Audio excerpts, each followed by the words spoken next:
Every team, every topic, everywhere. This is Believe.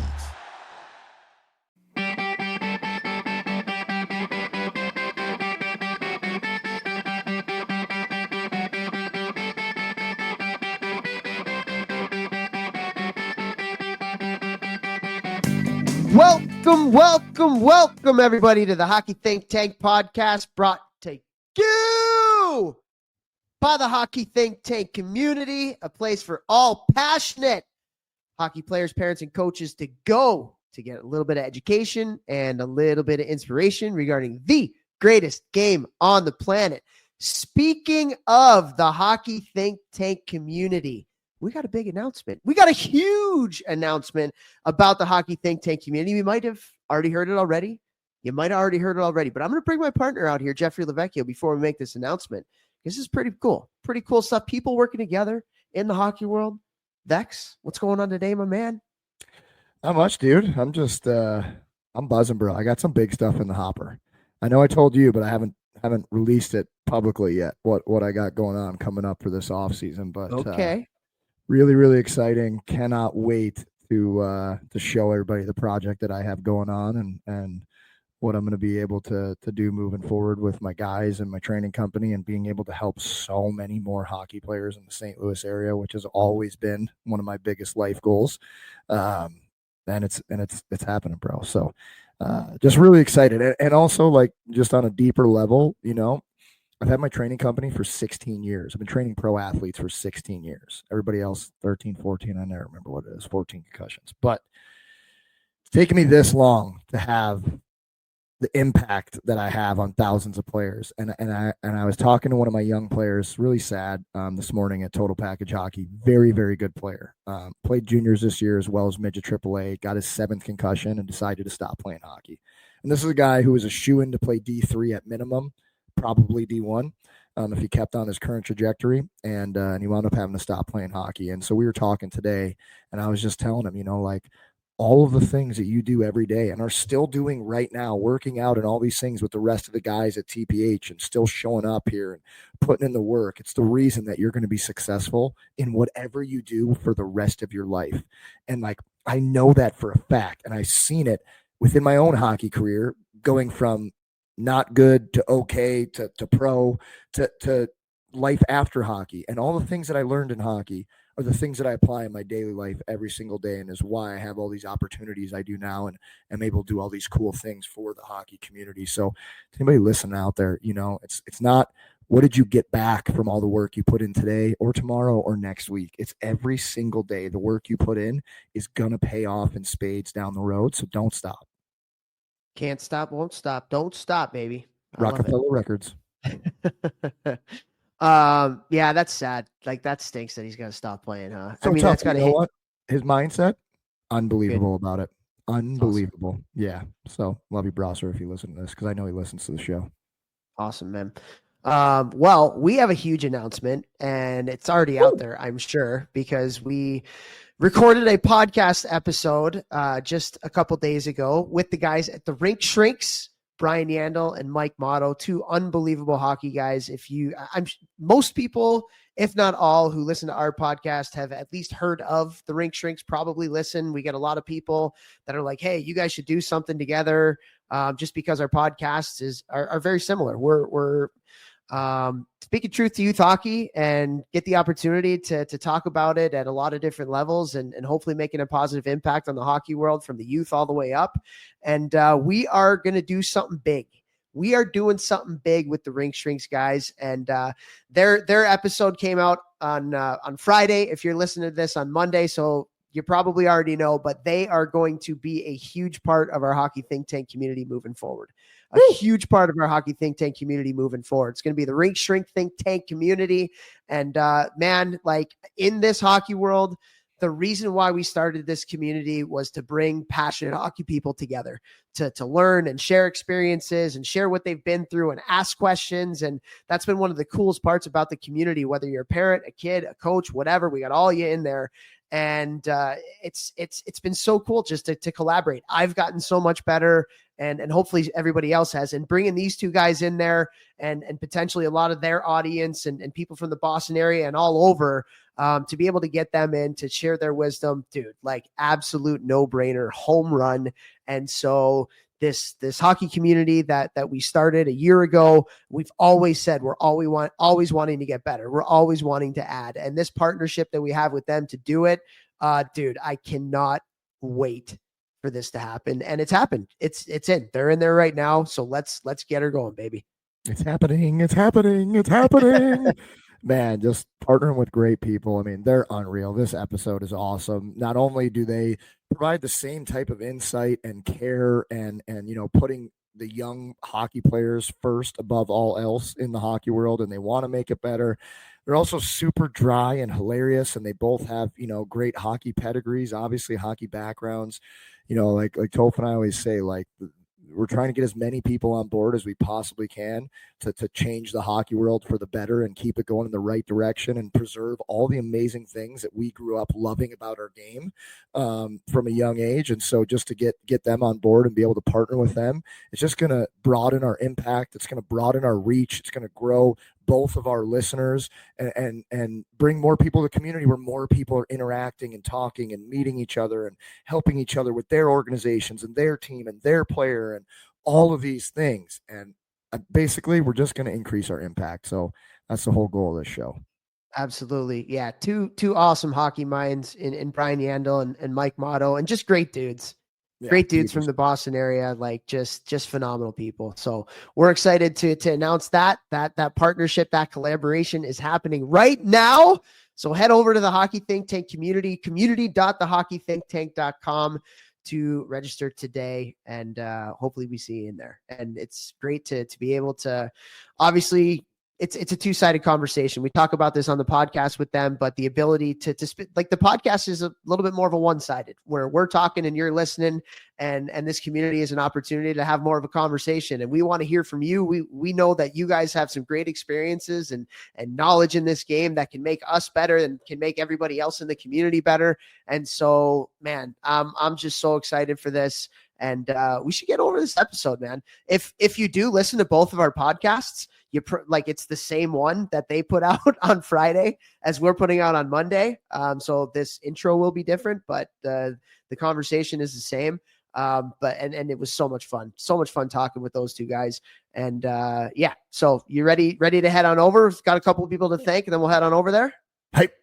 All right, cool. First, we want to thank icehockeysystems.com, our title sponsor, the best website out there for all your coaching education needs. They got thousands of drills. They got whiteboard explanations from some really high-level hockey people on systems and structure and development. Great videos from really, really high-level hockey people as well. One of the biggest things, they have a drill drawing tool where you can go in and draw up and plan your practices, send them out to your team before practice so they know what's going on. You can even send them to your parents as a youth coach and let them know what's happening on the ice. And then you can do this for your entire organization as well. They have an association platform where you can get this for every single coach in the organization. We've partnered with them on that, and also parent education. They have access to the Hockey Think Tank Parent Survival Guide. And so awesome value add.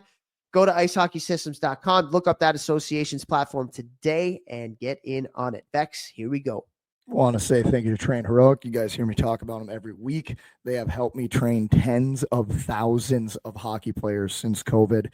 Teams, organizations, colleges, youth, and then also in the off season, any player who can't afford a quality strength coach, because as you will hear on one of our upcoming episodes here with the Division I strength coach, the importance that the summer can have on your young players' overall development way down the road for what they're doing now, okay, for a fraction of the price. Literally what it costs to train with me 2 days a month in person, you pay per month to train with me in the summer. So I have that's available on Train Heroic. You can go on my Instagram, click the links, or just use the old Google machine, type in Ripped Hockey, Train Heroic, Jeff Lavecchio. It'll pop right up.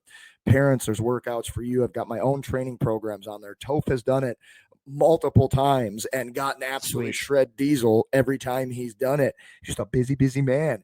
But I just want to say a massive thank you to Train Heroic because they allow me to have this unbelievable platform that is so much better than any platform out there. And the reason that so many tens of thousands of hockey players have trained with me online. If you are a parent, a player, a coach, an organization who's looking to get with me and get my services, please reach out to me. I offer so much for a hilariously low price because my goal with my online training is freaking impact. And that's what I'm doing. So thank you to Train Heroic for that.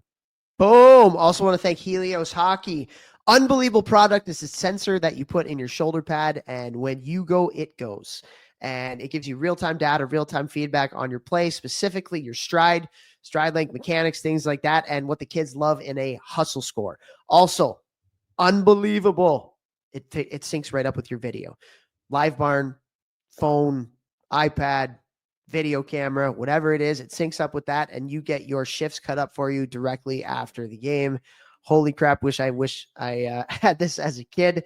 And so go to helioshockey.com today. Use the coupon code think tank, one word, and you will get a discount 20% on your pro annual or pro 24-month subscription. So go to helioshockey.com or helioshockey.com/teams. And you can get this for your entire team. And these guys at Helios are awesome too. They got some big things coming up the hopper as well. And so, yeah, helioshockey.com. Go there today. Also want to thank Crossbar. Crossbar is an organization. It's a product that is an end-to-end software solution that can help you operate your youth hockey club. Guys, Sports Engine no more. If you're on Sports Engine, you're a hockey director or president, and you're on there all the time, like, you got to switch over to Crossbar. Everybody that I know that has done that is so happy that they did. With our youth organization Blueprint, we have people that are on the Crossbar platform, and they're so happy. So incredibly happy that they did. So like I said, end-to-end software solution that can help you manage your operations. It's got a really, really nice and simple website design. You can do registration for the season or little things like clinics and drop-ins.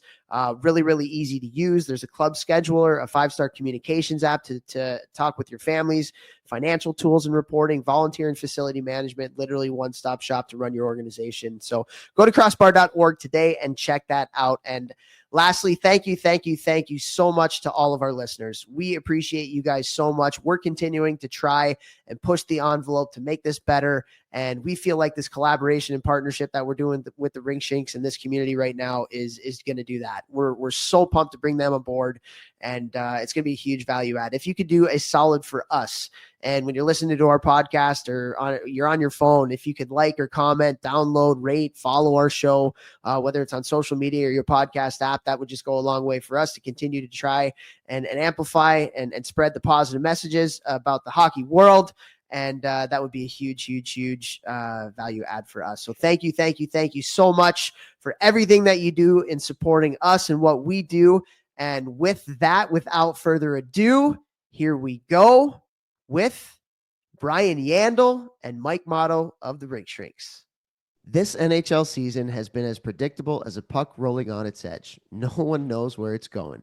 But that just means there's time for your favorite team to figure things out and games left for you to get in on the action at DraftKings Sportsbook, an official sports betting partner of the NHL.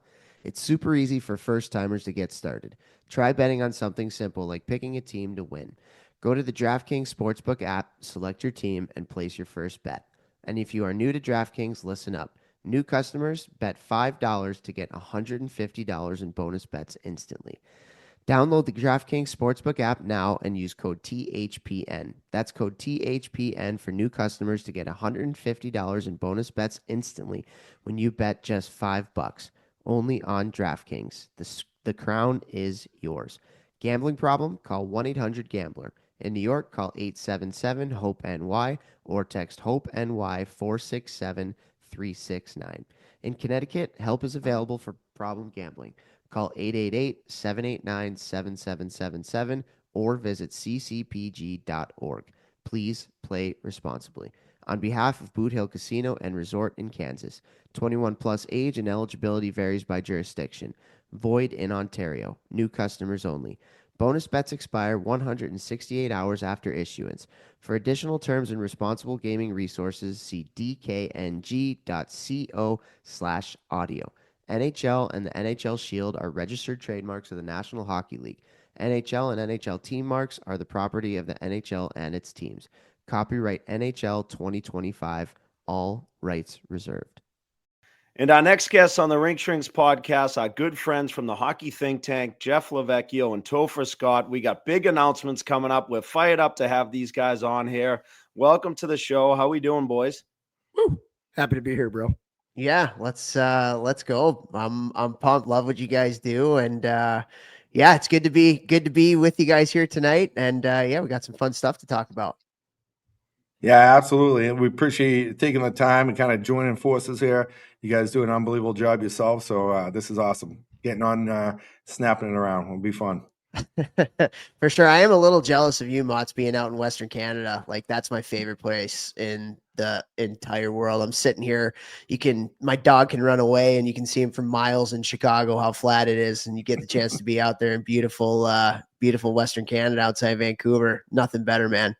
Yeah, we actually just got a little snow over the last few days, and where we are, there's some pretty severe inclines going down towards the water, and it's just people just the public works is not in place. Let's put it that way, So everyone's just like, it's like a ghost town. A couple inches of snow, but it is a beautiful place, and we're happy to be here, and can't wait for the weather to turn to play some golf too.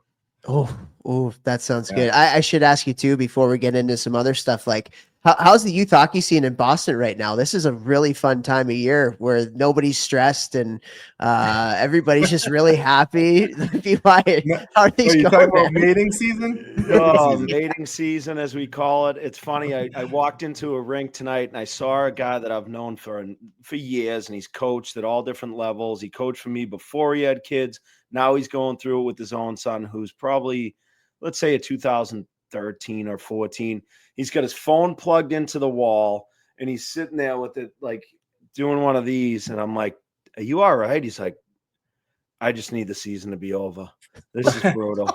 Like, so defeated. So and he coaches high school. His daughters are playing. He's in it. And he's like, "Parents stink. Kids, I'm sick of them, this yada yada yada." I'm like, oh man. I'm like, you need a vacation, buddy. You need a vacation bad. You need some vitamin D in your life. Get down south and go. But yeah, it's a busy time of year. I'm going through it, obviously. Like, I'm coaching at the 2011 level, so it's a crazy, like, next year's U14. Obviously, kids are leaving. Kids are going everywhere, right? We're impacted here in Boston because so many kids are applying to schools, right? To prep schools, to private schools, trying to figure out where they get into. So those decisions don't come out till mid-March. And then you have parents, that are looking at going the academy formats, the Mount St. Charles's of the world, those type of places. So it's just like, every day I feel like it's a different phone call and it's a different conversation with somebody, and we're in it. We are in it. It's different, but it's the same. Yeah, exactly. Different kid, different school, but the same situation over and over and over. Yep. Yeah, I feel like hockey directors and coaches are ready to jump off a cliff too. Mm-hmm. Like, they're like just so defeated. Like, defeated is probably the right word. Right. Like, it's just, you're right. It's a different phone call. It's a different problem. Everybody thinks the grass is greener on the other side at this time of year. And it's like, no, dude, just like relax. Yeah. There's still a couple months left in the season. Enjoy it. It's February 4th. Yeah. Yeah. And like you said, the hockey director job, and I did it for a number of years, obviously down in Atlanta, and it was a different fight, but I was down there for, 3.5, 4 years, but you fought the fight, right? Like you said, you're in a different part of the country, but it's like the same type of situation. And then in Boston, obviously for over 10 years. And I was like, once I got on the Boston Police, I was like, this is the easiest job I've ever had in my life. I was like, not dealing with parents. Yeah, I'm not dealing with parents. I'm not. It really is. It's totally different when the radio goes off at the end of the shift. The radio's off. That was it. You know what I mean? I could be out to dinner with my wife. I could be at my kids' sporting events, whatever it was. Nobody wanted to talk to me. Nobody asked me about work. Nothing. I didn't. It didn't matter that the goalie's Zamboni driver didn't show up, or the goalie's father got kicked out of the game for throwing a trash barrel on the rink or whatever, right? Like, it was just, hey, Like I'm just regular guy, but obviously coaching, we deal with this stuff. I'm telling you, that's why I think I've kind of found the sweet spot. Because when I retired after 2018, I coached the first 2 years, and I was a strength coach for the organization. I was like, this is too much. I can't coach and do this. So then I'm only in the gym. I get no calls about power play time. I get no calls about being on the fourth. I'm just there to help them get better. Then they go out of the gym, and it's all on them. And I'm telling you, it is a lot easier. I know. Well, if you've ever seen my body, I couldn't switch to that profession like you. I didn't have that option. Well, hey, I think we get. I miss coaching though. I will say that. I miss being on the ice. I miss like that you teach a kid something and all of a sudden you see that spark in their eye, like, oh, I got that, and they get it, and it's like, wow, you just instantly got better from something I said. And that's always there's no feeling like that. I love that.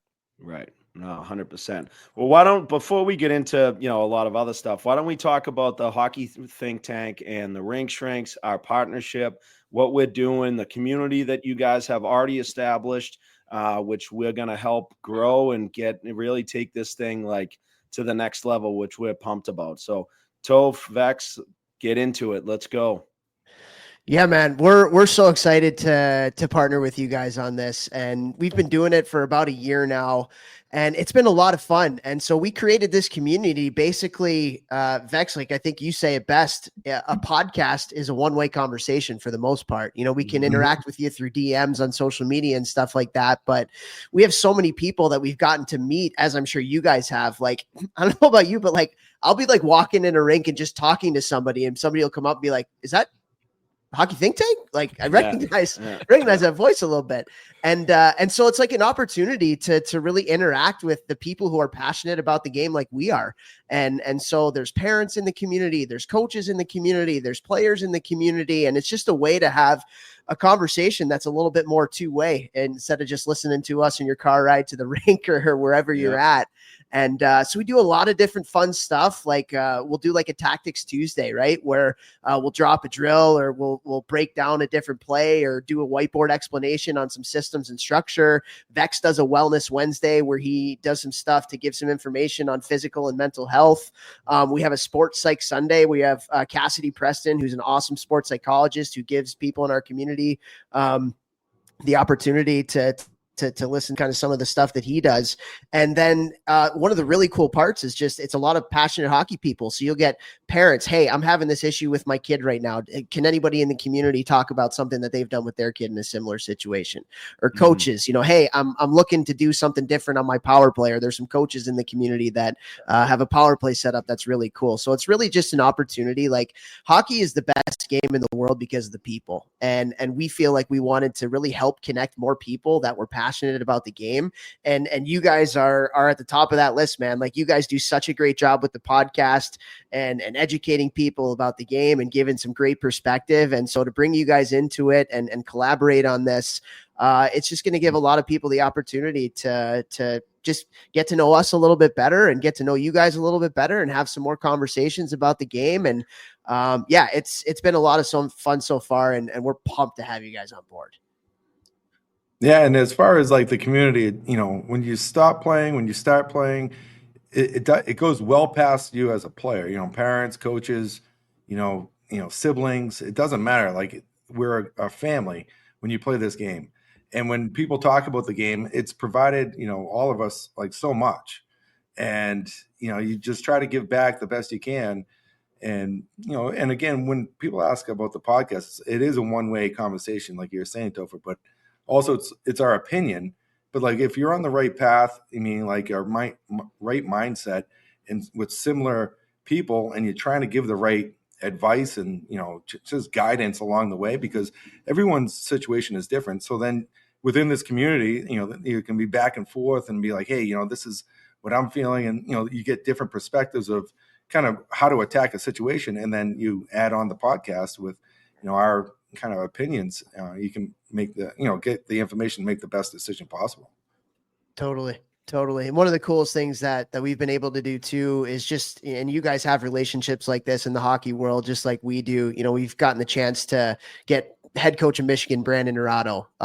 We do a monthly call where we'll bring a cool guest on, to interact. And how often do you get the chance to talk with the head coach of University of Michigan and ask him questions about hockey? We had Barry Smith on the last time, 7-time Stanley Cup winner, as a coach. And we had Bob Mancini, one of the head guys at USA Hockey. He was taking a little bit of a firing line there. People, what's going on with USA Hockey? I got some questions.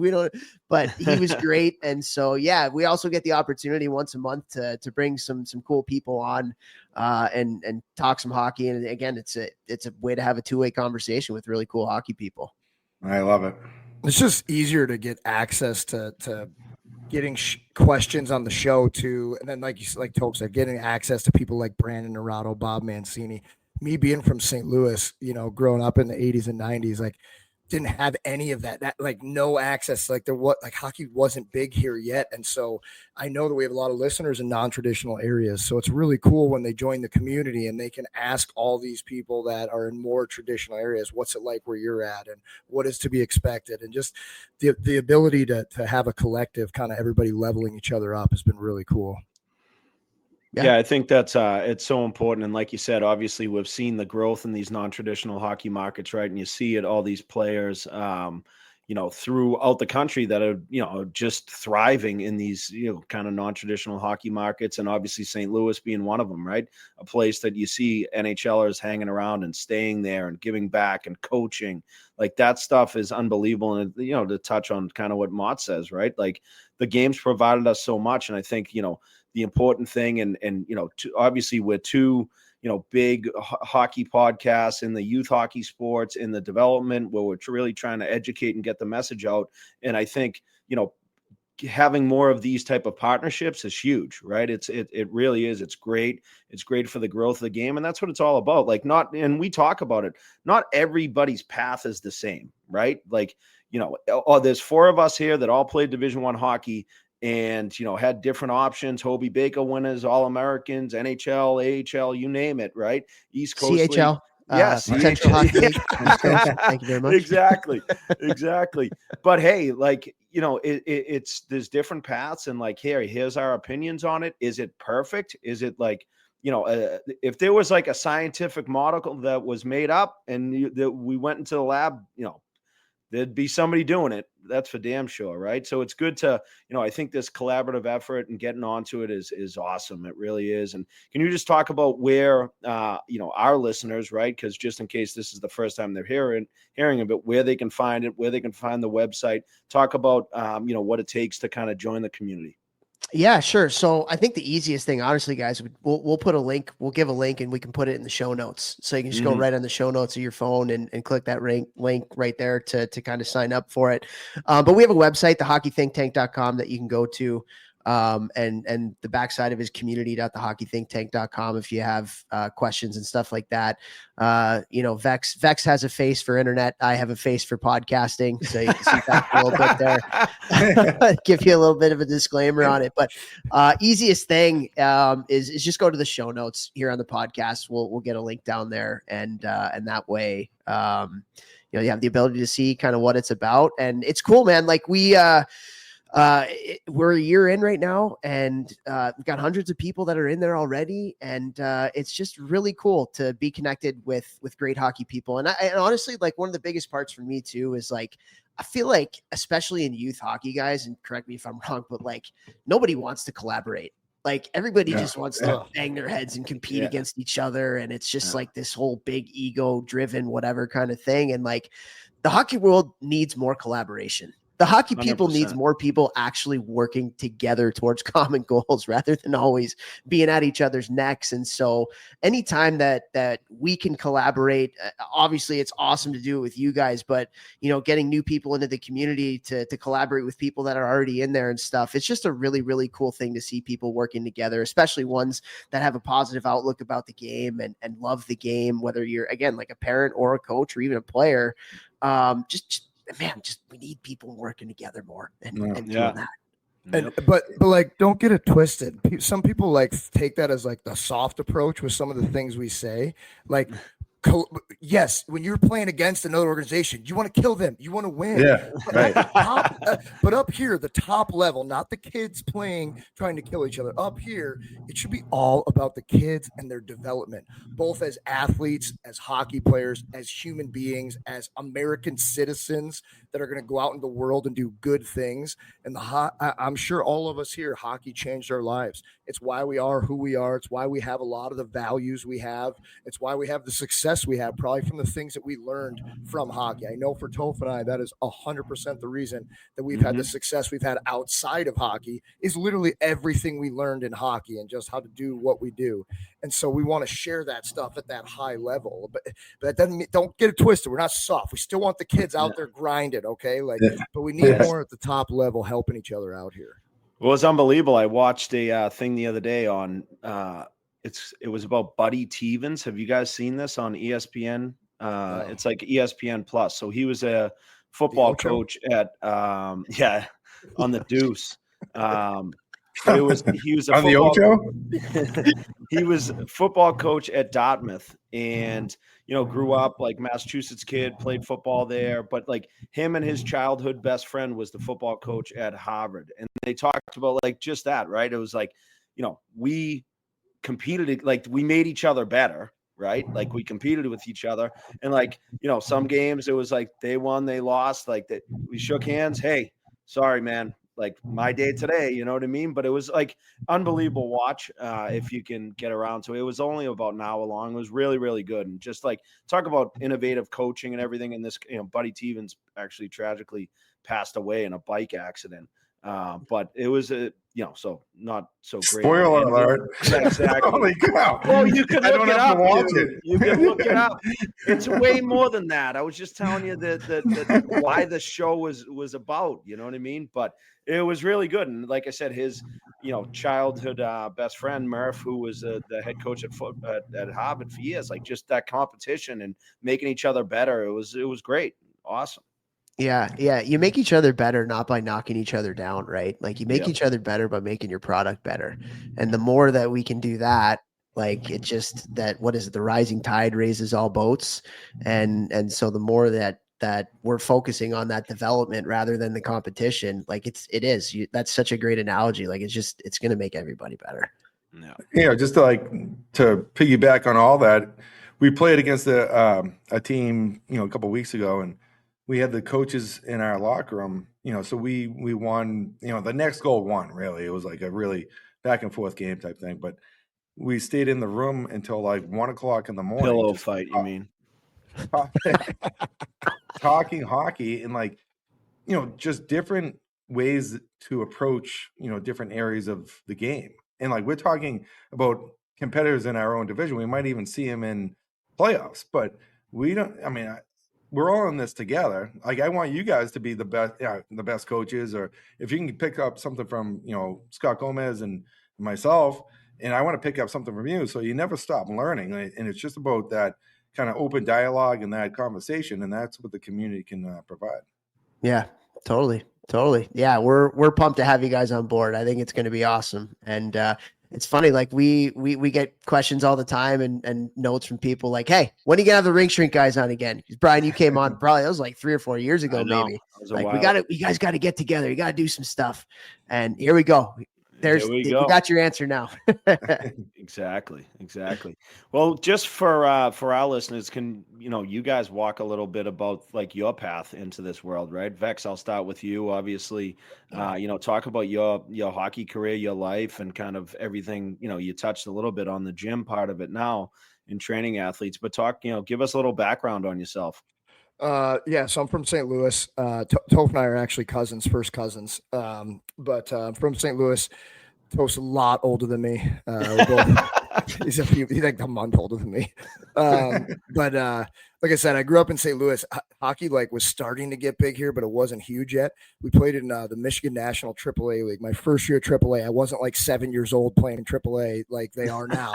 I started AAA in 7th grade. Oh, you weren't in the 8U Nationals like we saw a post about recently? Oh yeah, dude, super elite 8-year-olds, man. I got a message from a person today. There's some league up in Toronto that has 6U AAA, and I'm like, gross. dude, that means like, 5. Or no, sorry, it was. Hold on, my bad. It was 7U AAA, so it was AAA better. for 6-year-olds. Yeah, that's different. That's a lot different.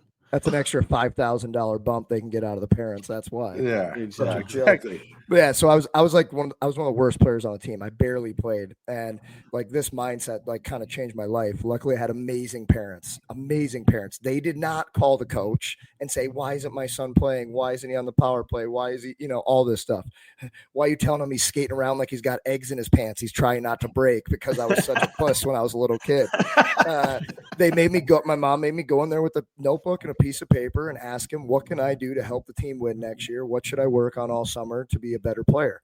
And I wrote down everything he said. I worked on it. All of a sudden, I went from the 12th forward to like top 6, and I was like, that was like, whoa! Like, I might not be as skilled as all these guys, but like, if I do all these things, off the ice, away from the rink, that helps me on the ice.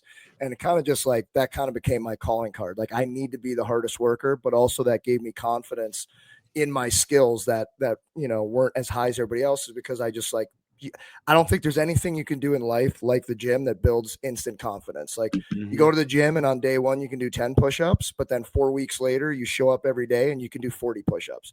It doesn't matter how much money you have, you can't pay for that. No one can give you that. Like, you have to earn it in the gym every single day. And so that was something that was very tangible and helped me throughout my career. So I played in the USHL at 17, 18, 19. I was assistant captain my second 2 years. Went to Western Michigan University, where I was the cheddar as a sophomore. Not a big deal. What's up? I played a ton as a freshman. I won testing. I was most in shape, all this stuff. Like I said, I had to be. But the team and the coaches unanimously voted me the captain, which was really cool. Big honor. So that's when I started getting attention from NHL teams. Went to a couple camps. After my junior year, I signed with the Bruins.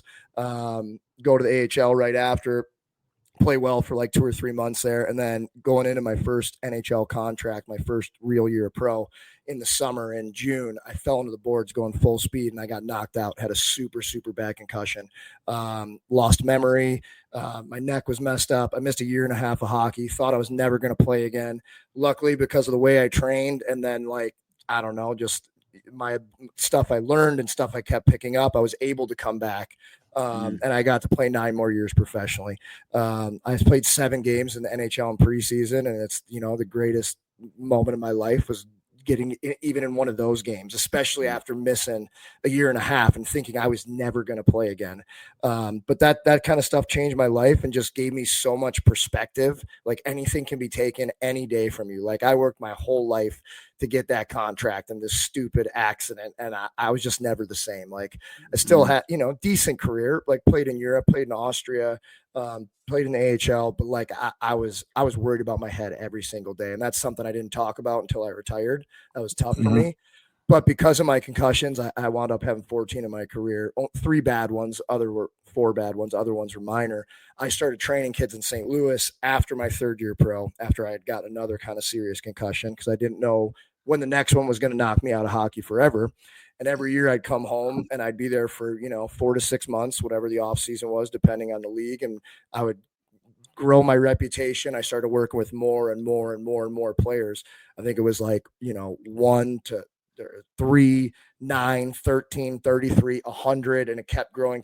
By the time going into my 10th year pro, I worked with 300 players that summer because I was just grinding all day the same way I do on the ice. No skill whatsoever, just straight dump and chase. And so I retired 2017-18 was my last year in Austria, and I've been running my training company full time. During COVID, I started online training just for my guys, and I was like, I might as well put this out and help people. And then in Canada, they had their gym shut down for like a year and a half. Yeah. So I started like sending them to kids who couldn't get to gym. I built an at-home one. I wound up having like 10,000 people use my first online training I ever had done before. And so now this year I'm working with NCAA Division III schools, ACHA schools, two USHL teams, 3 NAHL teams, midget teams in Canada and the US, young teams, all online. And then I do a lot of stuff in person with pro, college, junior guys. Work with a couple guys in the NFL last offseason, which was pretty dope. And my goal every day is just try and help people learn how to get better. Like that was something I needed to be good at, was find anything I could do to get better, learn about sports psychology, learn about nutrition, learn about recovery, learn about sleep, learn about your eyes and how those affect you as an athlete, and try and bring them all together. Because again, like Toph was skilled as hell. Toph is so gross. I did not have the gross gene, so I had to turn myself into like a mutant. So, and then Toph and I started the podcast the year I retired. He called me up and he's like, hey man, I think I want to do a podcast. I want to do it with you. You want to do it? Only podcast I'd ever seen is Joe Rogan. So I'm like, I don't know how we're going to do that on hockey, but yeah, bro, I'm in. And, you know, we got over 2 million downloads and been crushing ever since. That's awesome. Yeah. Awesome. Yeah. That's a great story. What about you, Toph? Well, Walk not us quite through. as awesome as the man over here. Well, first, being cousins and talking about genetics, you know, yeah, your mom and my dad are brother sister. Your mom married a freaking 6'5" guy, and my dad married a 5'1" woman. So genetic lottery won by Jeffrey there. So the shallow end of the gene pool, it's still up for grabs here. Yeah, my end was very shallow, very shallow. Yeah, 5'4", love it. Anyways, but no, I my career. Really proud of some of the stuff I've been able to accomplish. Grew up in Chicago, played my junior hockey in the USHL for the Steel. It's actually cool. Got to graduate from my high school while playing junior hockey, which was not many people get to do. And definitely not these days. Yeah, no, kids aren't graduating from their elementary schools because they're moving different cities to play hockey. It's kind of crazy. But yeah, was fortunate to play my college hockey at Cornell University. Had a great 4 years there. Really, really enjoyed my time. Played a little bit of low-level pro. Got the chance to play at in the Coast in the Central League for a couple years, and then really just kind of got the opportunity to get right into coaching right away. And so started my coaching career in college at Miami of Ohio, and I was a graduate assistant, so I was able to get my master's in sports studies, which was really cool. Our team won the CCHA championship that year. Got to coach Andy Mealy, who won the Hobie Baker, which was really fun. As you guys know on this podcast, and then was really fortunate. One of us does. Yeah, Right. Yeah. It was a weak year, Topher. Not a lot of competition, huh? But yeah, and then got the chance to go back to my alma mater at Cornell and coach the year. Coach there, was there for 5 years. Enjoyed my time, and then just made a kind of a life decision. It's college hockey coaching is a grind, and we were starting a family, and I was on the road all the time, and decided to take a step away and go in another direction life wise, and kind of started the hockey think tank as a little bit of a passion project, not really knowing where to go with it. So kind of did that a little bit part time on the side. Did some youth hockey stuff. A couple years ago, I had the opportunity. Brandon Dorado, a really good friend of mine, got the head coaching job at Michigan. We'd always kind of talked about working together through collaborating. And when he got the job, he was like, "What do you think? You want to come up and do this?" And I was like, "Yeah, that's not an opportunity I can pass up." And so got the chance to go up to Michigan for a year, worked there. Got to coach again, won the Big Ten. Fantilli won the Hobie that year. Just a special player. We had a lot of special guys on that team. It was a lot of fun.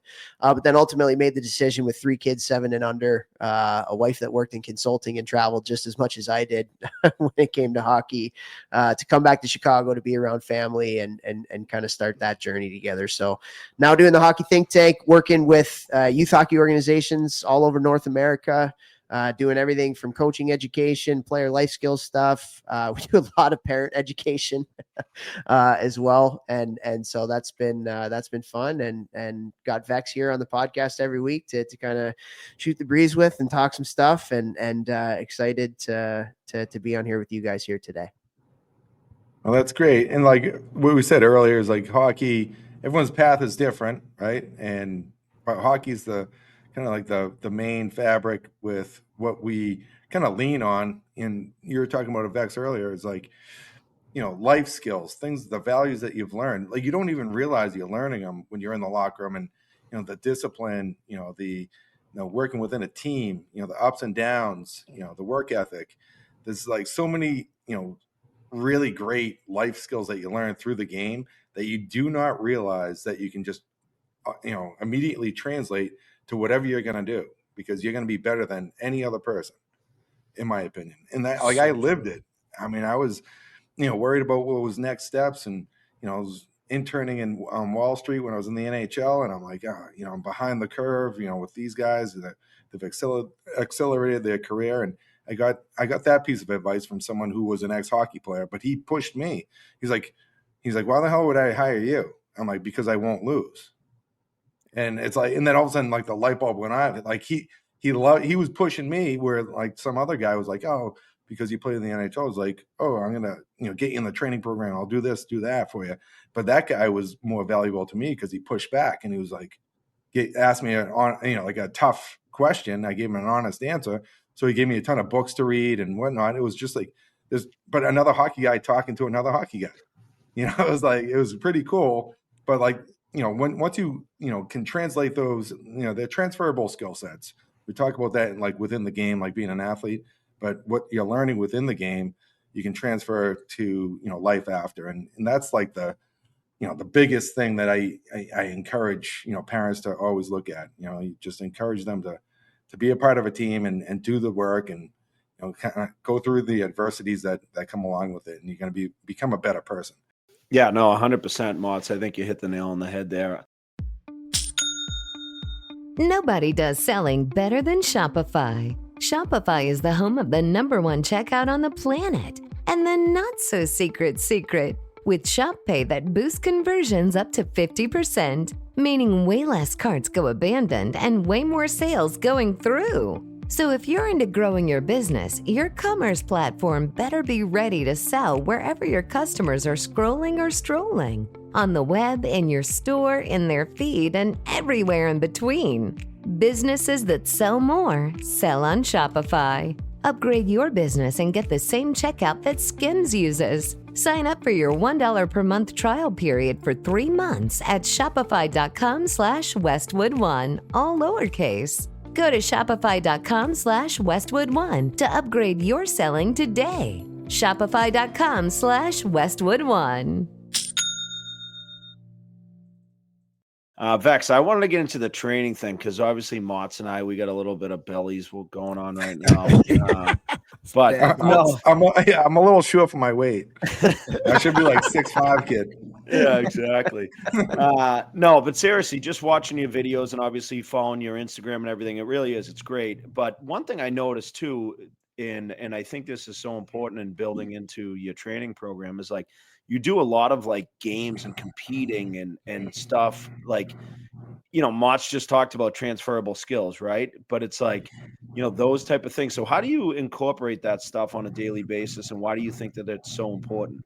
Yeah, I mean, I learned a lot from my own career on things to do and not do. And like, again, I had a lot of coaches here who probably weren't coaches before, didn't play high level hockey. Like, no one was ever talking about skate around with your eyes up. No one was ever like, that wasn't a thing.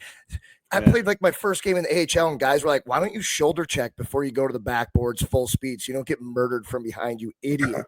And I was like, dude, nobody's told me this before. Like, what's going on here? So, I just realized that as soon as I started forcing myself to do those things, and then also with my concussion, I had to do vestibular rehab 3 days a week for like 6 months at Mass General in Boston. And when I got healthy again, I realized that the more I worked my eyes and off the ice, it helped me on the ice. And a big thing that a lot of people don't talk about in the lower levels of hockey that Topher and I always talk about, spatial awareness in hockey is massive, especially how fast and agile everyone is now. Knowing like, okay, that guy's that far away, and in your brain, without thinking, you're thinking, I have like a full second to make this move or that move. And learning that stuff, you have to be able to move, execute a skilled something with your stick and the puck. You have to be thinking and calculating how much time is that, What is that gap over there? When I'm going to pass to this guy, where is he moving to? And that stuff is generally off the ice. Nobody ever trained that. Me, for training off the ice, was standing in a phone booth and lifting weights. But like, that's not what you do. And I went to Washington Capitals development camp. Jack Blatherwick, who was the 1980s USA Olympic strength coach, I was just picking his brain. Like, that's what I did with all the strength coaches, like asking him questions. And he said to me, after my sophomore year, he's like, if all your training could be done in a phone booth, you're not training to be a hockey player. Think about that. And I was like, oh my God, every single exercise I do, my feet are planted, I'm standing still. And it just, it blew my mind and it changed my life. And as I've gotten older and gotten really into all different training modalities, I just realized that all the best players that I played with were the best athletes. They always did things with great coordination. Not only were they fast and powerful, but they were like effortless looking. They made every game look easy and they could play any sport. So I was like, okay, I'm going to start bringing that into the gym. So we do tons of hand-eye stuff. I make up games that have, just like we do with coaching on the ice. Like you can only use your left hand at this time, and you're only able to use your right side of your peripheral vision while we're playing this game. And just, try and gamify everything, because also I truly believe that the more you get athletes to compete, the more they like to compete and the more they hate losing and they want to win. And so it's like, well, if they're not going to be on the ice doing that all summer, I want them doing that all summer in the gym. Well, everybody else is stuck in a phone booth, not competing like athletes, not battling every day. Like, we box each other, we wrestle each other. Like, it's intense, but it really does translate, because you got to be able to think the game of hockey, not just be fast and powerful. The game's too smart now. 1,000%. Yeah. And like, just to that point, Vex, about competition, like within a season, this junior season these are like the dog days, just like any other season. But, we did a power play versus PK scrimmage. We did a couple warm-up drills, whatever. And it was 2 minutes, right? So like they had to change on their own. If there's a whistle, you blow it. So it was like a real, legit back and forth. Point system involved, half a point for killing. A goal was for the PP was a full point, because like the percentages, so you just start kind of doing it, and there was so much shit talking. It was like great, and then shit talking even within like the PP, and they're on the same side, and me and Gomer are sitting there and we're like, this is what it's about. This worked, yeah. And we did 10 reps, so it was like, over the course of the time, it was like about 25 minutes of the practice. But they loved it because they're competing. And the cool part is, like, I looked at the statistical, kind of averages of our PK and PP, and they were spot on, both of them, for even after the practice. And I was awesome. That's interesting, right? That's but awesome. It's going back to to harder, like my pro group, like Trent Frederick, Jakob Dovish, Joseph Walt, they've got the stat sheet of handball wins, losses, ties, kills, the same thing for spike ball. And then, at the end of the summer, it's like, all right, the guy who loses the most, he's got to buy everybody else lunch. Every day they're over there checking the stats. And they're like, when I have kids doing any kind of battle drill, a hand-eye drill, a physical drill, whatever, I'll say to them, I'm like, if you win, I want you to talk shit, because I want that guy who lost to be pissed he lost. And I'm like, I'm not kidding. When I always like put something online, 10 push-ups, 10 squats, only because the other guy gets to talk shit while the guy who lost, and I want that guy to be pissed off and want to try even harder. Come back harder. Yeah. It's like you can build and stoke that fire in athletes, especially young athletes. And they're also going to have more fun in the gym, where a lot of them might not have that passion right away. And you can build that. And for me, what I look at for training young kids, the only thing I care about most is, do they have fun and want to come back? And then we can build these skills hidden in games and things like that over and over. But I want them to want to come back. So for life, like we're talking about, after the game of hockey, they're also going to want to be healthy human beings when the game is over, whenever that is for them. Yeah, they'll have the education to be able to, continue it. Right. Yeah, right. I'll take it a step further too. The year that I worked at Michigan, we actually tracked all of our small area games. So we did a lot of small area games in practice, probably 2 or 3 every practice, literally. And every time that you were on the winning team, you got to check in the win column. Every time you were on the losing team, you got to check in the losing column. And we had it posted up right outside their dry room. So it's one of the first things they saw when they entered the locker room was the Excel spreadsheet of what the standings were for the small area games. And when I say that the competitiveness in our small area games ratchet, like you did not want to be on the bottom of that list. Exactly. You didn't want to be the guy that everybody was seeing in last place. And so it was cool. And then like, just even thinking about it, like I think of, I tell people a lot about Adam Fantilli that year, and his gift is his competitiveness. Like that's why he went 3rd overall. That's why he's playing in the NHL as a 19, 20-year-old. And obviously he won the Hobie and he's got great talent and stuff like that. But I think his gift to our team, and it's part of the reason why we won and got to the Frozen Four and all that kind of stuff, was like every time that kid went in a rep in a game in practice, that rep got ratcheted up. It got ratcheted up because of how competitive he was and how much he wanted to win. And that was a gift that he gave our team. And so I try to talk about that with the kids that I'm able to get in front of, is like the best thing that you can do as a teammate is to bring your best compete to practice. Because then if everybody does that, you're all going to make each other better. The most selfish thing that you can do as a teammate is not come ready to go in practice. Because you're not pushing each other, and you need each other to get better at the end of the day. And so that compete, and I even think about it, like my job for a long time was a college recruiter. I will never, if I ever get back into that profession again, I will never recruit a kid that doesn't have an elite compete level again, ever. Yeah.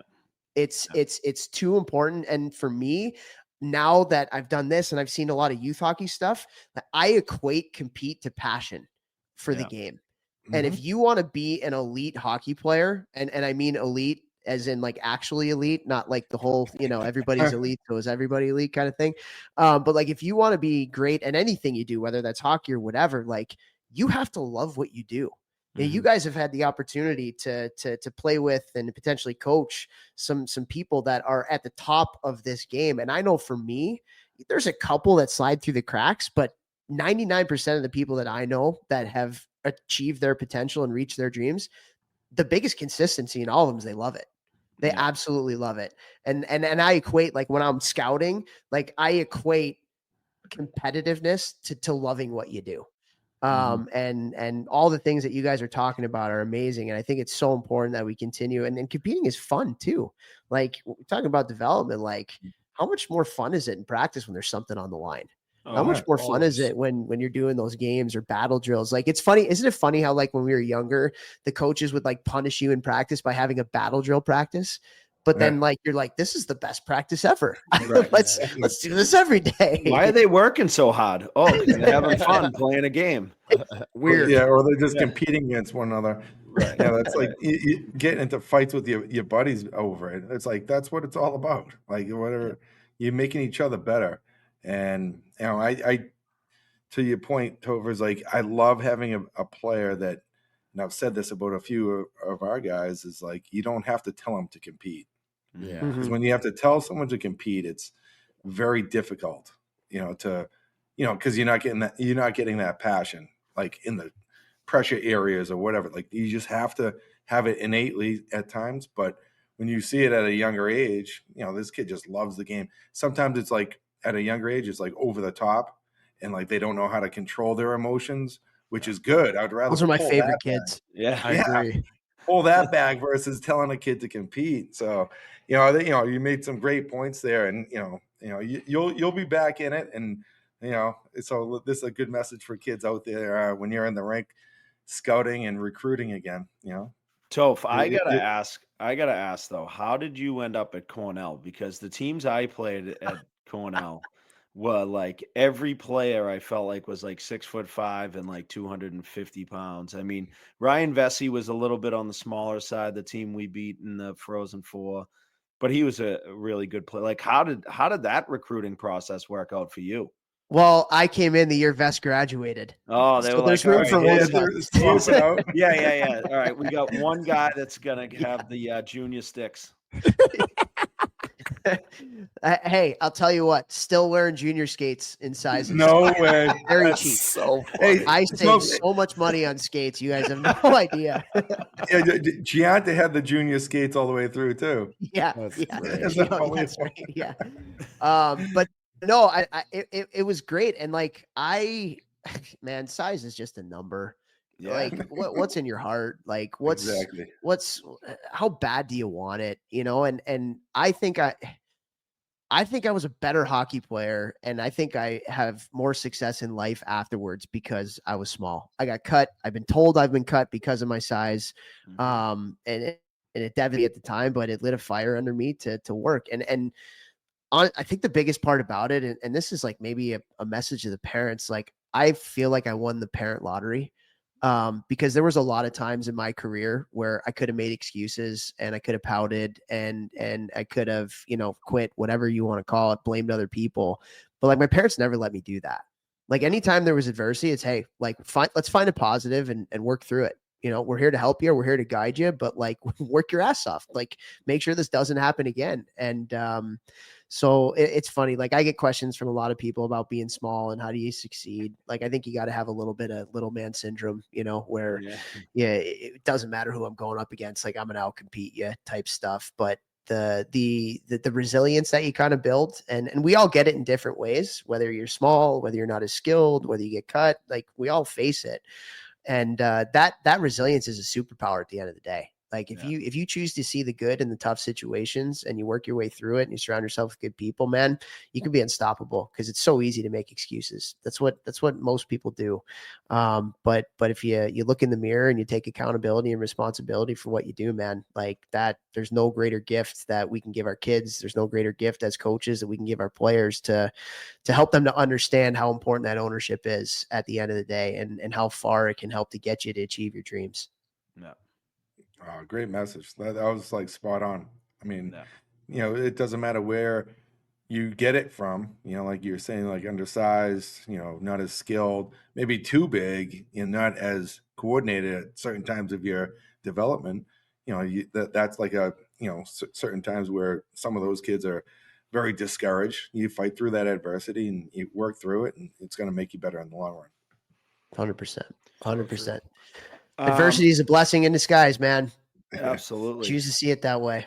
I wanted to, just before we let you go here, let's get back into the community a little bit. I want to just, give a little refresher on where we can find it and talk about the different packages. I know there's a monthly package as well as yearly. If you guys don't mind getting into that before we wrap things up here. And this is going to be a more common theme here to have, this collaboration going on the Hockey Think Tank show as well as the Rink Shrinks. So we're excited about it. Yeah, we're excited too. Yeah, it's one of those things where you can either sign up for it monthly or you can sign up for it for the whole year, which you get a discount in doing that.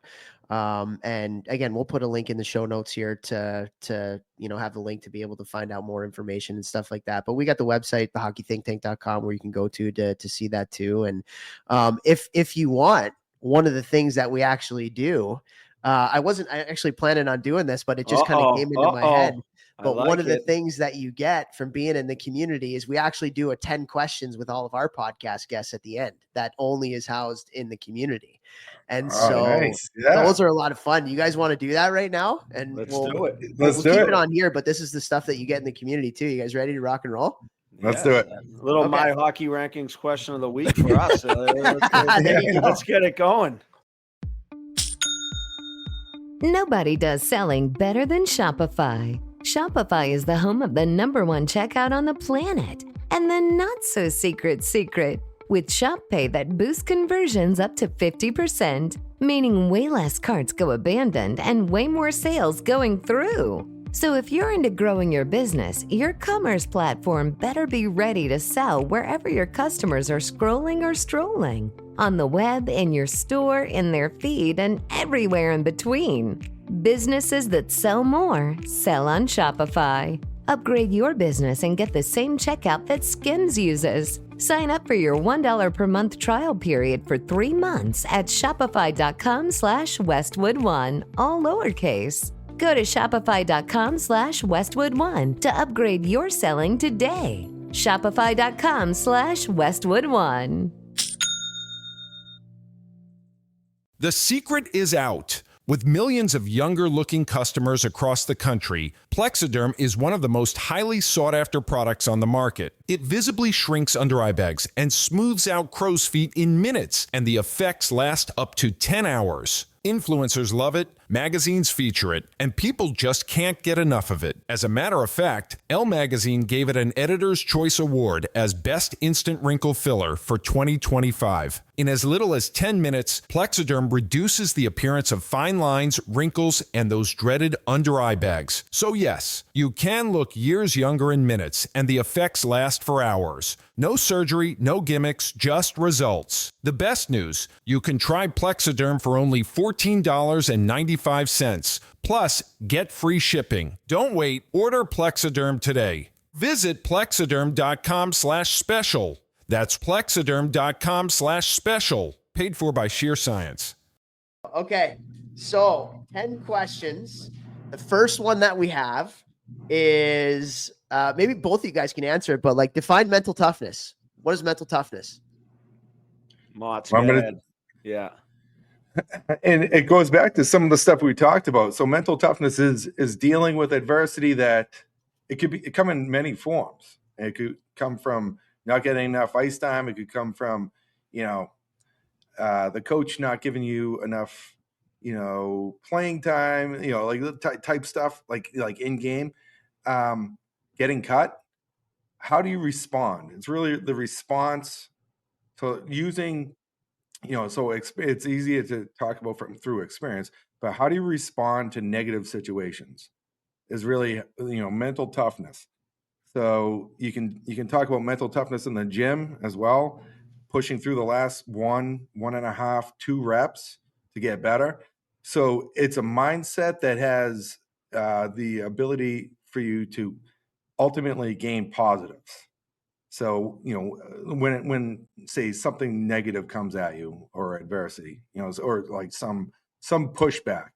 So for me, like, I love this question because I don't want to go off on a tangent, but like personally, I went, for a long time not playing in the NHL, but in the off season, I did not resign myself to being an AHL player. I prepared myself every year like I was going to be an NHL player, where some guys might not do that. So the mental toughness for me was to, know that I'm capable of playing in the league, prepare myself. So when that opportunity, that preparation came through.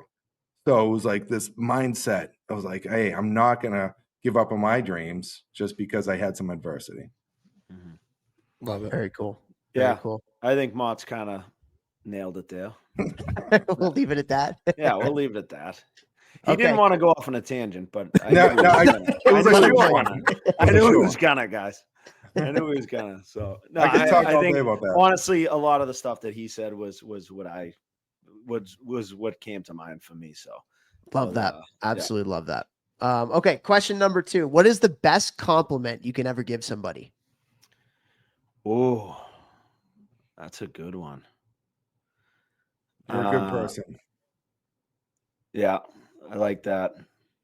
You're well mannered. Like, just, I was watching you from afar. You conduct yourself correctly. Yeah. Yeah, I think that good person being, just like, I think especially as a parent and raising kids, the best compliment that you can give me is saying like how good it, when you meet somebody random, right? And they're just like, hey, I met your son and he's such a good kid, right? He's just like, that to me is like impressive, right? You're like, Who all right, cares about the hockey? First time Yeah. somebody's given that answer, I think. Topher. yeah, like, That's a good. I love Yeah, that that's answer. great. well, it's just like, It's true, though. like, it makes you think, right, as a parent, and like you look at home at your wife and be like, hey, we're doing something right, That's cool. Yeah. For the hockey guys we get on here, a fun one is, what's your favorite youth hockey memory? Question number 3. Favorite youth hockey memory. Oh, mine's easy. Go ahead. Pee Wee Quebec Championship, 1997. Oh, sick. Well, we've heard that too many times. That's sick. Uh, It- Yeah, no, similar. Yeah, let's hear about your Kiwanis tournament and Quincy Yeah, Youth Hockey exactly. tournament, the Jingle Bell Cup that you won. No, I would say winning the Can-Am Cup in overtime. Oh God. Yeah, I know. It's no Pee Wee Quebec tournament, but Yeah, Lake Placid. That's coming up here pretty soon, isn't it? I feel like Yeah, I've yeah. been 2 seeing weeks. some more of that. No, that's a fun tournament too. It's a What about you guys? But you guys can. So do you guys usually answer it, or is it more for the guests? No, it's usually just the guest. Yeah, it's the guest stuff. So that the community members hear from us enough. So Yeah, they hear us talk all the time. better way to. I was actually fortunate enough to win a national championship in Bantams. That was really cool. That was really, really cool. It was a great year. I tell stories on the podcast all the time, but we had this crazy Russian coach that was just doing things a lot differently back in the day. But we had a great group of dudes. I think, and the story that I love to tell about that group is we won that in 2000. And then we decided to do like a reunion in 2020, like a 20-year reunion of winning the national championship. And then COVID happened, so we couldn't. So we decided to do it over Zoom. And the coolest part about it So was you didn't even have to wear pants. That's awesome. did not have to wear pants 100%. we did the whole tuxedo up top, no pants on the bottom thing. For me, I'd probably say my first game back after I missed that year and a half of hockey, and I thought I was never going to play again. My first regular season game back. My first game back was the NHL preseason, which is hilarious. My first regular season game back that actually counted on elite prospects on stat sheet. I had an A on my jersey from the Providence Bruins, and I scored 2 goals. And like literally, like, I'm not embarrassed. Like, I cried a little bit on the bench because I thought I was never playing hockey again. Yeah. And like to have a goal that actually counted, I was like, oh my God, like I'm if I don't ever get to play a game again, I'm so glad I had this night type of thing, you know? Awesome. Oh, that's amazing. Amazing stuff. All right, boys, you guys can both answer this, but I'll go with Mott's first here. Would you rather fight 1 horse-sized duck or 10 duck-sized horses? Ooh, It's a brain buster. yeah, that's a great question. Give me the horse-sized duck, 1-on-1, All right. because I can headbutt them. I can just take care of one. All right. Yeah. Get me in What the are you mix. going with? Get me in the mix with one. You never know. Like Most people say the little ones because you can kick them. No, the kick, but I just give me a challenge. What was the second part of it again? Is would you rather fight 1 horse-sized duck, so a big duck, or 10 duck-sized horses? Yeah, it's still a lot of legs you got to deal with too. Exactly. Or a big beak? I got one of those. So I might be even with them on that. Well, Mott said the 1-on-1, so I'm taking everybody. Let's go.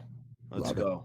There we But go. there's a lot of legs there, like you said. It's not like you can just punt them enough. No. They can come back, and I don't know. They can land. It's a great question. Pretty quick. Yeah, I want the 1-on-1. Yeah. Love to mix it up a little bit in the Got 10 my guy. questions. All right. Question number 5. This tells a lot about you. You. Give us your top 3 TV shows of all time. Oh man. Important. I mean, I'm like kind of current, right? Oh, like TV shows or movies? Usually we go shows, but if you want to go movies, we can. In We all can mix it up a time, little like bit. I'm going back All time. childhood. All time. I'm going Saved by the Bell right off the bat. Yeah. We had one of those. I'm going recently. In Living Color. Oh, there you go. Dating yourself there. I know. What's 2, 3? Something It's that a was tough consistent. question. It is tough because. Well, so I have one that, I mean, it's a show, but I mean, before Netflix was cool, like online and stuff, like I used to get the DVDs sent to me. 24. That's in mine. That's in my top 3. I love That's it. a popular We just answer. became best friends. There we go. Yeah. The Like, popular because one. Jack Bauer, like he would go dark, like if someone can't get in touch with me, I'm like, I'm Jack Bauer. Went dark for a little bit here. Yeah. I'm going Sopranos for sure. And then The Wire. Ah, nice. Wow. I know a lot about you, I feel like, right now, just from those three answers. Saved by the Bell.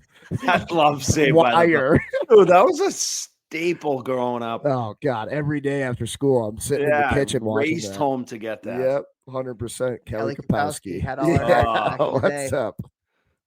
Mott, you were probably a 90210 guy. For sure. Yeah, I was. What about Fresh Prince? Yeah, it was mediocre. I'm still thinking later on. Well, later on was So you're still thinking when you dropped off the DVDs at the no. I'm at the all right. So the next gas one's station. At the Red Breaking Box. Bad for me. Breaking Bad was a Bad. good There we one. go. Breaking Bad's on mine for sure. I mean, it was All just right. it grabbed me. You know, All I just, time. Yeah, I just couldn't. That stop was watching. real good. Love That it. was real Love good. it. Okay. Bringing it back on the rails here. Bringing it back on the rails. Question number 6. Still worried about those duck-sized horses. My My mind's still in a pretzel.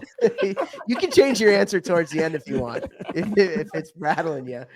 I'm like, ducks, horses, ADHD. Yeah, no, too what's much. going on? Yeah.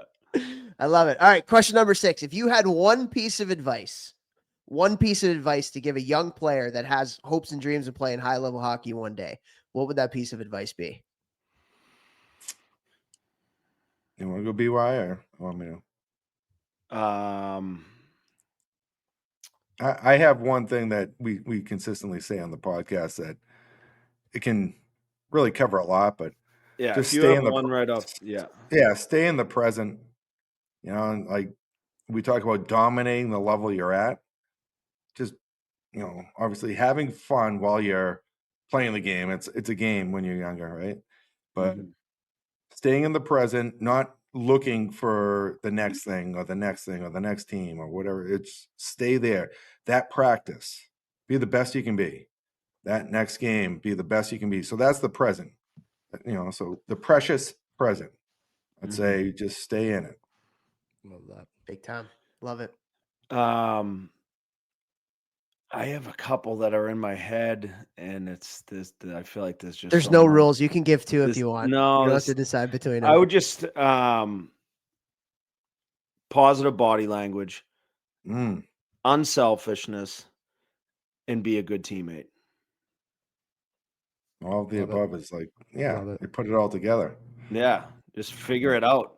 Get that mix in there, and with sprinkled on top of a little compete, and we're good. The winning combo right there. For sure. Okay, question number 7, similar question. If you had one piece of advice for a parent that has a young kid that has hopes and dreams of playing high level hockey, what piece of advice would you give that parent? Get a golf membership. Don't do it. Yeah, I would say support.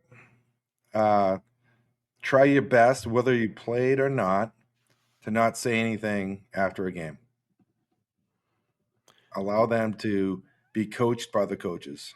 Oh, Yeah. love that. Love it. I would just say avoid the FOMO. Just like Yeah. you're not missing it. You can say no. You can say no. Amen. If your kid's 8 years old, he doesn't have to go to every summer tournament, right? He's not. And it's okay to say no to your kids. I think they Right. actually, like we talked about adversity and stuff like that earlier. Like, hey, no, we're not going. We're going to the beach. We're going to do this. It is what it Yeah, is. you're going to baseball. Right. We You're we going get that question all the time. Yeah, but my kid wants to keep playing. And I'm like, yeah, of course he does. He But- also but wants to you're eat the pixie parent. sticks all day long. Yeah. Do you let him eat Exactly. sugar for every meal? No. You tell him no because you Yeah. are the adult and you know what's good for him. Do they, though? Yeah. Yeah. When it comes to athletics, it gets blurred. Yeah. Mm-hmm. Yeah. Totally. All right. Question number 8. What's a teammate or a coach that you've had at any level of hockey that's really made a positive impact on you? Ooh. I would say my first pro coach, he didn't like me because I was a college guy and he was an old school Western Canadian guy. And, you kind of won him over, the course of a season. But the best advice he ever gave me, because everyone else was telling me opposite, so it was refreshing to hear.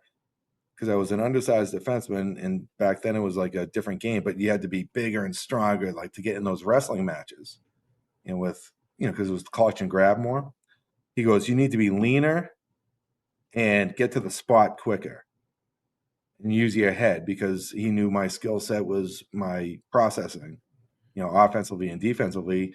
So to have a coach realize that and kind of give me that advice, it really set me off on the path that I continued on for the rest of my pro career. Just being in lean, the strength is still the same. So it was really just about, so Vex, like you can, back then it was like more like clean and jerks and like football, like kind of like thick. But now, as hockey athletes, we're different animals. And for me, I needed to be leaner, get to the spot instead of being 205 and missing that like quarter of a step. Now I'm like 190, still as strong, and I can get to that spot and use my head to defend more than just getting in that wrestling match. So his name was John Paddock, and he's been around the game a long time. He coached Bedard up in Regina, the last 3 years ago or whatever. But he was my first pro coach, and that was the best advice I got. What year was that? Because that's ahead of his time for sure, saying that to you. 2000. Wow, that's awesome. Yeah. That's awesome. Yeah, he was like a marathoner. Like he knew like, the difference between, the anaerobic, aerobic type of training. And he looked at me and like, he didn't say that to everyone. It was just really just, directed towards me in my exit interview after my rookie year. And I thought that was one of the best pieces of advice, because I used it for the rest of my playing days. That's cool. You wish you were still 190. I know. Actually, no. It would look like I was like a stand-in for like, I don't know, Tom Hanks for Philadelphia or something. Like it would look like I was sick. It wouldn't be good. Like I actually did get down to 190, and people were like, "Motz, are you okay? Are you Anybody see Motza? He just looks like he's strung out." Pretty much, yeah. So no, I'm fine. I just need to like shed a couple love handles. I'll be fine. There you go. What was the question again? Give us a coach or a teammate that had a really positive impact on you at any level. Coach or teammate at any level.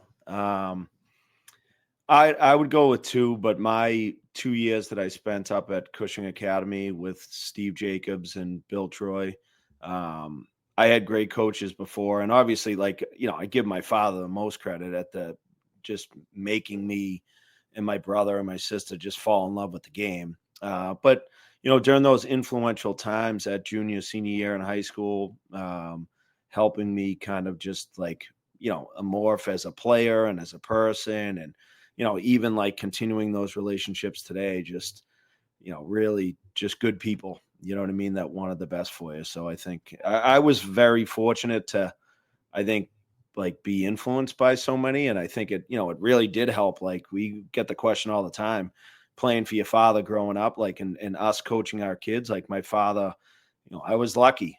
Just, my father he never put too much pressure on us. There was never like anything in the car rides home, stuff like that. It was just like, hey, good game, good job. Like if it was just you just loved it. You know what I mean? Like he coached high school hockey. When I got to go to his practices, he worked for FedEx, and he'd drive like a big box van and he'd pick us up, put us in the back of the van. He'd like drop off his truck and jump in the car. And like, from 6, 7, 8, 9 years old, it was just like, you just wanted to go to the rink with dad. You know what I mean? Like that was it. And then, obviously again, the relationship with Coach Jacobs and Coach Troy at Cushing was unbelievable, and fortunate to still have those relationships today. I just want to add about a teammate, and this is good for kids to know. So Brian Leach told me to get into a routine. So like this is like coming out of college, but in college we did everything as a team: warm-ups, workouts, everything. So at a younger age, it might be beneficial for these kids to hear this about getting into a routine that you can duplicate. It doesn't have to be crazy, but something that you can prepare yourself physically, but then mentally you're ready to go, whether it be a practice or a game. But Brian Leach gave me that advice where it was like, get into a routine that you can duplicate each day, because as a pro, like you're on your own, but like, different scenarios, like meaning like team scenarios, you're going to be doing it together. But that's another piece of advice from a teammate that really, held a lot of weight. That's awesome. That's really, really good. And so true. We're all routine fiends. Like Mm-hmm. when we're out of it, and we know that as being young parents, when the kids are out of their routine, that's human nature at its best. You see you later. Look out. Yeah.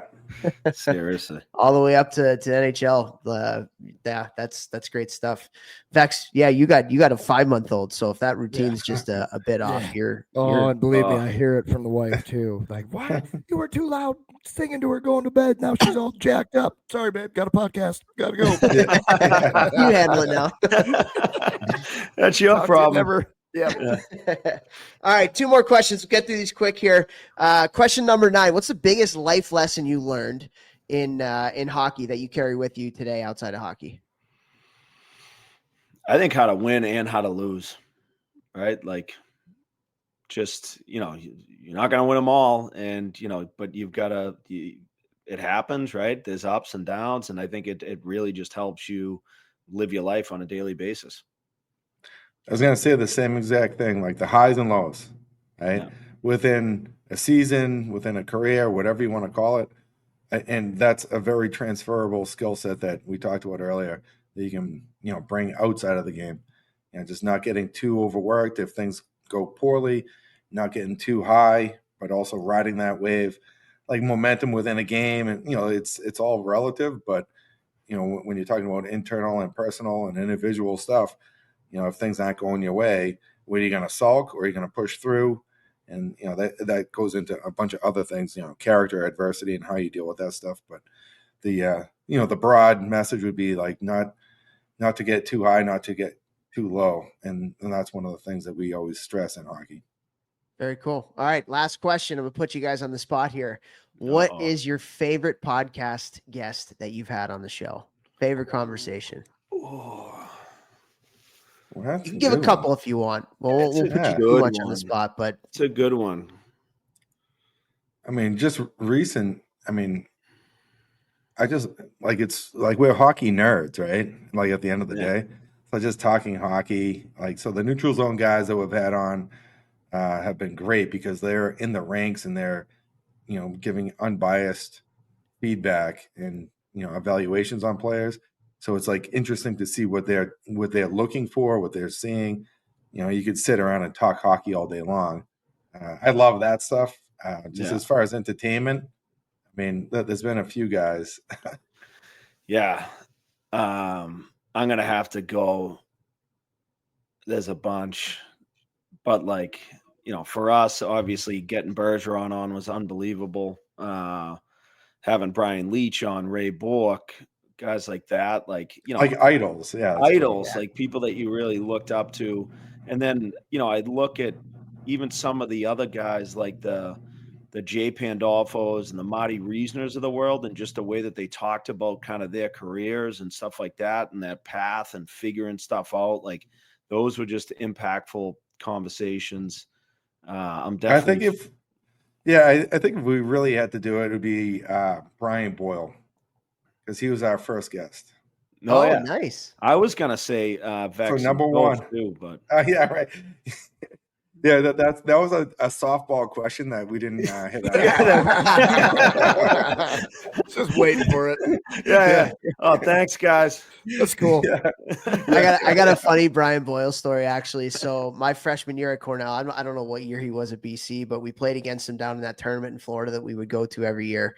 And I remember taking a face off against him, and it was at the dot right by our bench. And so here's me, little wee Topher, 5'4", taking a face off against Brian Boyle. What's he, 6'7"? Whatever it was. And I just remember getting ready to take the draw and just hearing just a snickering and laughing going on from our bench, being like, look at this guy. Are you kidding me right now? Did you win the draw? It was a little lopsided. Did you win the draw? Yeah. Did you win the draw? Ooh, Honestly, I don't remember, which probably means I didn't. Yeah, Right. the wingers didn't help. On the winger spot. The wingers, sure. the wingers didn't help. Exactly. I'm trying to think of some other guests like that were. Who am I missing, Mott's? We had like a few that were just I said Bergeron. no, but it's so easy to like I have know. like good conversation with hockey guys. You know, it's Yeah. like it's easy. Every episode we're like, damn, that was such a good episode. We Yeah, say after every time we hang up, we say the same thing. Oh, that was a really good one. Like we just say this every time. Yeah, and like as far as like stories versus like kind of like information and like Right. it's We've had just- some like sports psychologists, mental coaches that Oh, talked about some amazing stuff. That was Steve so Durant. He was unbelievable. We had Really? him. Great. Yeah. Yeah. we That asked stuff's one cool. question and he talked for like 45 minutes, which was perfect. Oh, it was unbelievable. Easy night. It was. He was I like love it. wind him up and let him spin. Unbelievable. And it's all good stuff. So it's like, what do you have questions, kind of prepared, and he's answering everything along the way. So it didn't really matter, right? So Have you guys ever, and you don't have to say who it was if you did, have you guys ever not put out an episode before? yes. Yeah, we have to. Us too. What about our recent one, Mott? Multiple. That's too funny. We can talk about who offline. We won't Yeah. put that out For to sure. the space. That's great. Jersey Yeah, it's- Shore has had a couple heart attacks. Like, you guys actually like went through listening, like recording this thing. Like, what is going on right now? Man. Oh, it was classic. Well, all right, boys. Great job. Awesome questions. That was a blast. That was Again, fun. yeah, hockey think tank community, Rink Shrinks. We're in the mix now. Looking forward to it. We're obviously going to add that to the show notes. Get it out there. We'll do some collabs on Instagram and everything, which we're really looking forward to. So, thanks again for jumping on. This has been a blast, and let's make sure we don't wait too long again for the next one. Absolutely. Thanks, guys. But we got her now. Yeah, we're in the mix. We're in the mix. Awesome. All right, Thanks, boys. fellas. This is great. Thank you. All right, Thanks. boys. All All right, right, see you thank you. guys. All right, we'll see you. Isn't home where we all want to be? Reba here for Realtor.com, the pros' #1 most trusted app. Finding a home is like dating. You're searching for the one. With over 500,000 new listings every month, you could find the one today. Download the Realtor.com app because you're nearly home. Make it real with Realtor.com. Pros #1 most trusted app based on August 2025 proprietary survey. Over 500,000 new listings every month based on average new for sale and rental listings. July 2024 to June 2025. If you like the show, please take a moment to rate, review, and subscribe. It really does help the show to grow. Thank you for listening.